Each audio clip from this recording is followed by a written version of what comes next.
right, so here at the top left-hand corner of the map, Antiga Shipyard, we have our yellow Zerg player, representative of Karont3 Esports, at least for this game. He is a mercenary. It is Alistor. And his opponent down here at the bottom right is our red Protoss player from the team. It's GoSu. He's already taken one game off of a Karont3 Zerg player. It is GoSu.Kingdom. Yep, that's right. So we'll have to see how Kingdom decides to play against another Zerg opponent. I mean, obviously with a Team League match, a lot of players will be watching the games before they have to play. So they'll be able to take a bit of time to prepare, things like that. So we'll have to see if that impacts what either player does. You know, I got to say I was not too impressed with how our last Zerg player played that game. So hopefully his teammate can do a little bit better here, even things up, give us a good match. But Kingdom looking just pretty safe and solid in game one here, too. Yeah, it looks like we'll see if he decides to be as aggressive with the blocking as he was in the last game. Looks like he may not, unless he's proxying something, he may not know that this is forced cross spawns, unfortunately. So yeah, it could be. It's not on the ladder. And yeah, he just might not be aware of it. So he'll get to his opponent eventually, but we'll see if he's going to be, as we mentioned, as aggressive with blocking things as he was in the last game. He put down Pylon, then Gateway at the natural. Pylon blocked the third at the same time, and forced his last opponent to go up to, I think it was 900 minerals at one point. He totally took advantage of what Lolzerg was trying to do. I mean, like I mentioned, right when that first Pylon block happens, you want to be able to, oh, cool, all right. So it's going to be hatch first. Interesting. So will Kingdom decide to abuse this possibly? He did go for the Forge first as well, so that might help a little bit. But yeah, as you know, as we saw last game, if you get blocked at the natural, a lot of times you just go right to the third. And if you don't go to the third right away, if the pro beats you there and puts a pylon, suddenly you're really delayed. Yeah. That hurts a lot. Spawning pool coming down now, and there is another probe here, but already we have a drone patrolling back and forth, waiting for that probe, and it looks like he will he misses it. Ooh. Nice, dodging the patrol, and yeah, he's just going to block this off with pylons, it looks like. Does he get the third one? Oh, no! He needs to bring the other probe down. Oh, and he's already forced to cancel them. That was so close, but Alistor is able to stop the triple pylon block. Yep, not bad at all. Got the drone there in position, and yeah, he's just going to cancel it and give that up. Yeah, put down the Nexus. Nothing wrong with that. Yeah, so he tries to block, but it's not going to be as effective. His opponent is kind of operating on his terms this time. We do still have a hidden probe down the bottom right-hand corner of Alistor's main, though. Well, I mean, going hatch first is so brave, really. I mean, Kingdom must not have really noticed it right away, but some Protoss players do decide to just not take it. Excuse me, take advantage of it. All right, well, let's see as Alistor transferring some drones over to his opponent's base. Yeah, I mean, Kingdom did bring up another probe right away, though, so that was certainly a pretty aggressive move out of him, but one went back home. Now, taking a look at things, that Nexus is about 2/3 of the way finished up. He's getting double gas, and everything looks pretty normal at this point. Yep. Nope. Don't want to lose an Overlord 2 cannon. That's pretty embarrassing. Yes, it is. Don't want that to happen. So, you know, will we see our Zerg player take a fast third? It looks like he's planning on it. Yeah, he's setting up the drone right now, so it will be a pretty quick third as well. Yeah. And then what we're going to be looking for next is how long he goes before he gets those 2 gases. We saw his predecessor take 2 gases fairly early on. I believe that was because he was planning on going for Hydras, so he needed a little bit more gas than you would normally need. But yeah. And he put up a spy at the same time, but never made an air unit in the last game. I mean, yes, Kingdom did pick up on that right away and immediately tech switch over to Templar to prepare for those, but, you know, still kind of interesting to see that invested in and not utilized in any way, shape, or form. Yeah, he really couldn't. He was spending all his gas just constantly trying to push his opponent back with Roach Hydra, and, you know, that's just kind of the vicious cycle you get in sometimes. You just never have the gas to use that tech if you commit too fully to that Roach, in this case, Roach Hydra aggression. Yeah, even when that... yep, he did indeed. You know, even though when he...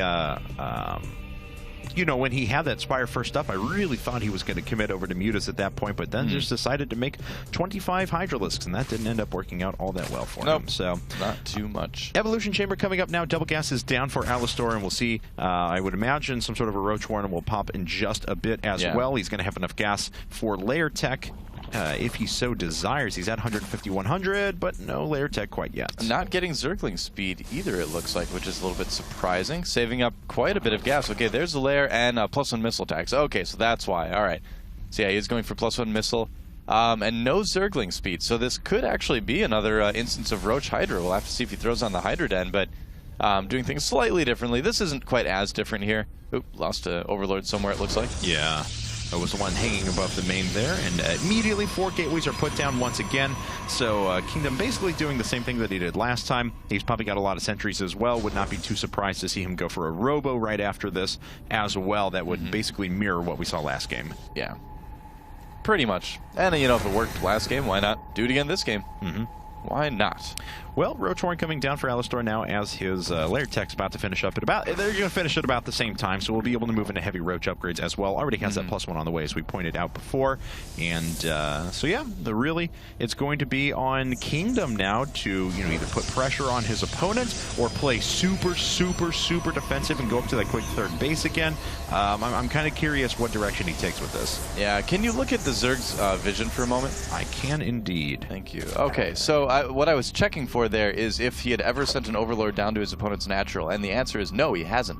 That's actually a big mistake. You always want to have an Overlord looking at those gases at your opponent's natural. You can never guarantee that a drone or a Zergling is going to be able to get in there and look. So now, our Zerg player, he doesn't know if his opponent's going for early aggression. He doesn't know if he's going to tech and expand. He just has no idea right now what Kingdom is going to do. I mean, the build he's doing is safe against most things, but still, it's a big risk that a lot of Zergs wouldn't be interested in taking right now. Yeah, and it looks like Alistar's macro is on point, 9-minute, 10-second mark. He's at 109 supply now. He's got a couple of Overlords coming up, so he is going through this very, very textbook, even a little bit ahead, because he did decide to go for the hatch first and was able to pull it off. So here we go. This is going to require some pretty good control out of Kingdom. Will the Zealots be able to deal enough damage? The Sentries certainly will not, and it looks like the Zealots are actually dying pretty quickly. This is repelled 4 now. Wow, actually morphing in a few more Stalkers up at the front. And Kingdom needs to just get out of here right now. Yes, he does. It's not a very good attack to begin with. He needs to just cut his losses and run. Needs to make sure that those sentries live. It's usually don't see aggression like that when you're so heavily teching. And it's for this reason. You just don't have as many units. Oh, wow. You get a little bit trapped here, and he is actually going to lose possibly every single sentry here. Yeah, he's going to lose quite a bit here. This is not good for him at all. So finally warping it a few sentries back at home, and that's going to come at the cost of any other technology and things like that. And frontline damage output. His first Immortal did pop up. These Roaches are already doing quite a bit of damage. Pretty good force fields, but those are the kind that, I mean, he can't do that again, though, unfortunately. He has no energy left on his sentries. You know, I really, really like what Alistar is doing right now. He's already throwing down that infestation pit. He's not going to focus on just roaches, and he has got such a huge lead right now after killing those sentries. He's actually going to be able to come in here and do a ton of damage. Oh, man. Yeah. Picking up a few Stalkers right away. That get the Robo as well. Yeah. Looks like it's going to go down. Another Immortal is able to pop out before that falls, but already taking quite a bit of damage. Looks like he's just going to prioritize those for the time being. One Immortal just about to fall. It does go down. Probes are pulled off the line as well. He's going to stop and make sure that he melee attacks with these for a little while, but already starting to do economic damage, double the supply of his opponent as well. Yeah, things not looking good at all for Kingdom right now. I mean, that attack just put him in such a bad spot, and there's going to be more roaches coming in for Alistar. He's going to continue to kind of put the pressure on. If he can keep his opponent on 2 bases now after killing that Robo, he can basically just do whatever he wants. I mean, Alistar is in just a fantastic place right now. Yes, yeah, he very much is. So, and not a lot there to stop units from coming up. Only 2 sentries, and they have pretty limited energy at the moment. So, taking a look at things though, Alistar was going up to 3 more gateways and putting down Blink as well. So this will eventually be 7-gate single Robo Blink. I'm sorry, his first Robo did get killed, but at the same time, Alistar expanding to the gold.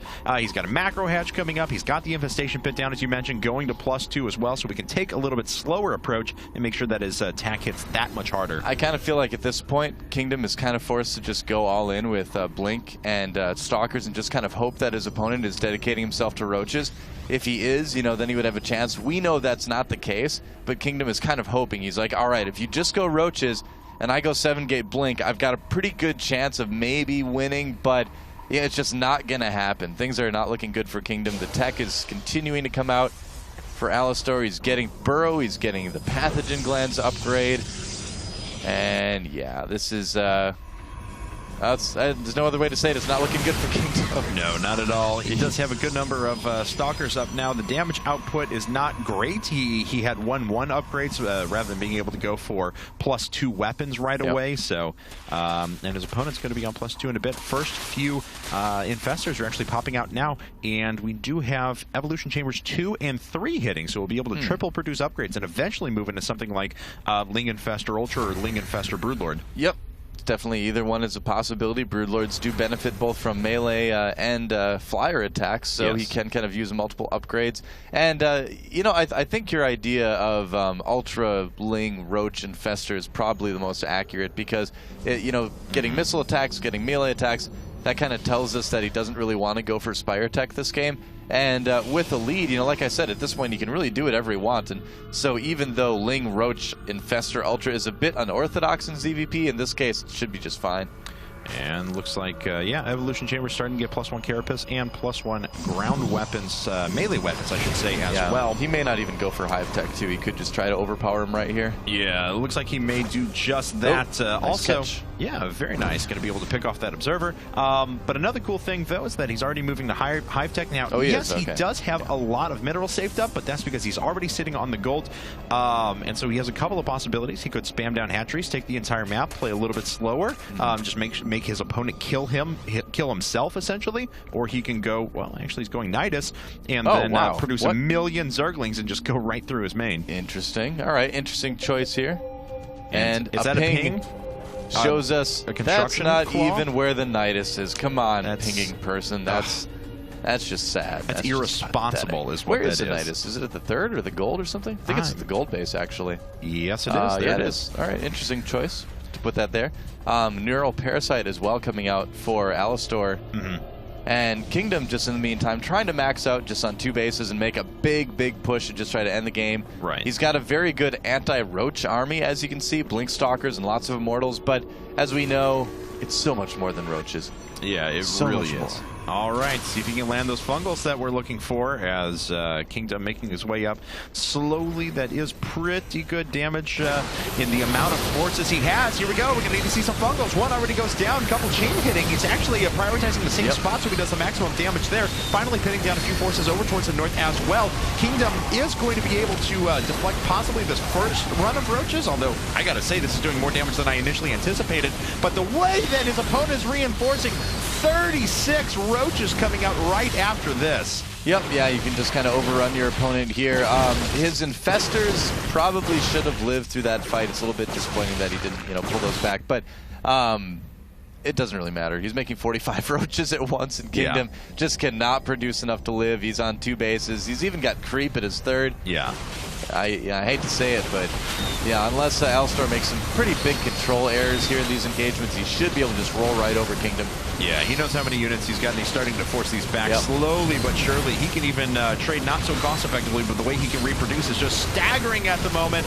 The Immortal goes down, a couple of Zealots left in this, and then it's only Blink Stalkers. They're going to have to get out of there. Looks like a few of them have already used their cooldown, though, and unfortunately the rest of the Stalkers are going to die. Yeah, he didn't start to Blink Micro until really late. GG, and Alistor takes game 2, ties things up for Karont3 Esports.